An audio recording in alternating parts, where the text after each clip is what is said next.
Good afternoon, and welcome to Fridays with Friends. My name is Ananda Balru. I'm a staff attorney here at Coast to Coast Legal Aid of South Florida.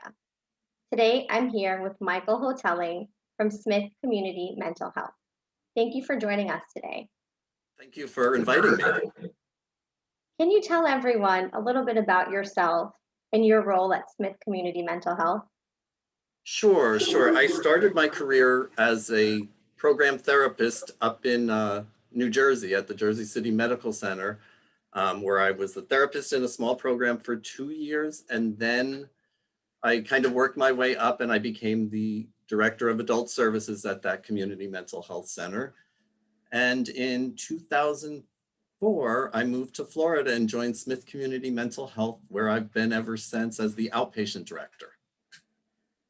All right, can you tell everyone about the mission of your organization? Sure, we really want to provide compassionate care with a commitment to human dignity on a wide variety of an array of quality mental health services. Okay, and what are some of the services that your organization provides to the community? You know, I think we're lucky here at Smith because we do offer a wide variety of programming, not only for treatment, but also for prevention. So here at Smith, we have the outpatient department, which is the department that I am the manager of. I have a staff of over 20 clinicians that in pre-COVID go into the homes and provide therapy for children, adolescents, and adults throughout the county. We also have a comprehensive treatment program here. It's for kids that are struggling in their home schools because of their mental health symptoms. So those kids come here, they receive their schooling, and they receive therapeutic services throughout the day. So the teachers are provided by the Broward County School Board, and then each classroom has a behavior tech and a therapist assigned to it with two-way mirrors so that the therapist can always see what's going on. So that's for middle and high school. We also have a diversion program here where youth are diverted, their charges are dropped if they complete the diversion program, and those referrals come directly from the state attorney's office. We have a family strengthening program here, which is really aimed at keeping families together and not having children removed. So a good number of their referrals come through the Broward Sheriff's Child Protective Investigators. Not all, though, they can accept referrals from other sources also. And they provide an evidence-based model called Alternatives for Family Cognitive Behavioral Therapy. So it's a very scripted curriculum that their therapists follow. We have a variety of after-school and summer programs for elementary.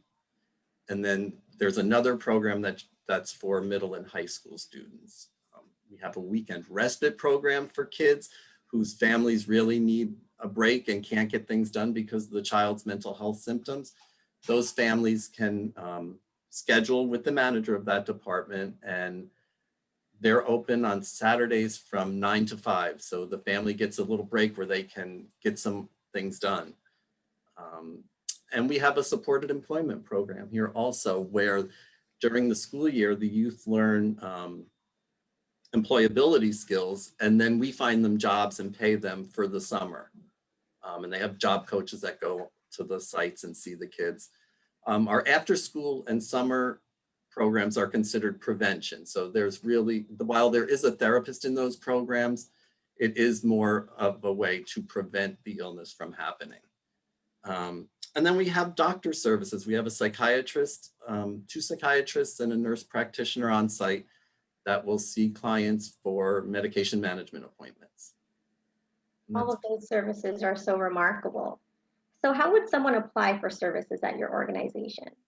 You know, it's really very simple. For many years now, I have been the single point of contact. So people would just call me. If I'm not the right person or I'm not the right program, I can direct them to the right program.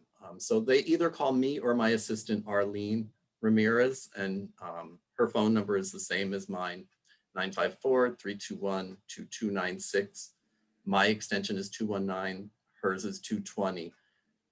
But we take all the referrals for the agency For the treatment programs, for the prevention programs, we would just link you with the correct manager. Okay.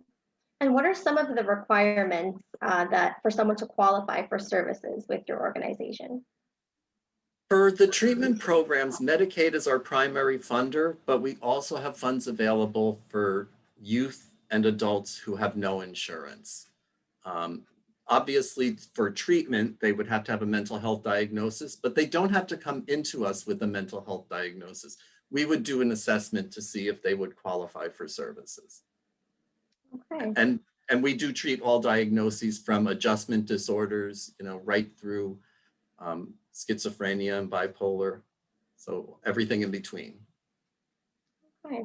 And how has your organization changed its method of services since COVID started? Boy, was that a learning curve. And I think it was a learning curve for everybody. Um, when the pandemic first hit, we had to quickly learn how to use telehealth, which was something none of us at this agency had ever used before. So we found a telehealth platform that we were able to utilize, making sure that it was HIPAA compliant. And so that's how 99 probably percent of our services are being provided right now, is through telehealth. I do have some clinicians that have started going back into the community to see the kids face to face or adults face to face. Because while telehealth has been great in order to keep services going, I do think that when you're face to face with somebody, you see more of what could possibly be going on with the case. So, we are at this agency moving towards going back into the community and doing things safely, masked, social distancing, outside if possible, just to keep everyone safe. Okay. And how can someone reach you with a question during this time? They could, during this time, if they have access to chat, they can put it there. They can email me, but then my buzzer's going to be going Well, off. just in general, how would someone be able to get in touch?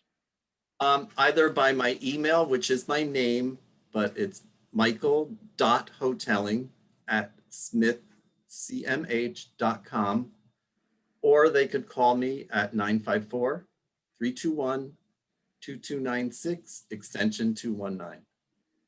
Thank you for that. And Sure. lastly, are there any upcoming events with your organization for the community? Nothing on the docket right now. We have participated in some online resource fairs, but nothing that I see right now. We're hoping to get back to some semblance of normalcy and be able to do some events for our families. Absolutely. Well, thank you so much for joining us today. We want to remind everyone how to get in touch with Smith Community Mental Health for services. So the Facebook page and website will be posted in the comments so everyone can get more information. Thank you for joining us, Mr. Hotelling, and providing helpful information about Smith Community Mental Health. Thank you everyone for watching, and don't forget to tune in on Fridays at noon for more segments of Fridays with Friends. We are live every Friday, bringing you updates and information about local services for our Broward community. Please remember to like and follow us on Facebook and YouTube at Coast to Coast Legal Aid for other important updates. Thank you. Have a great weekend. Thank you.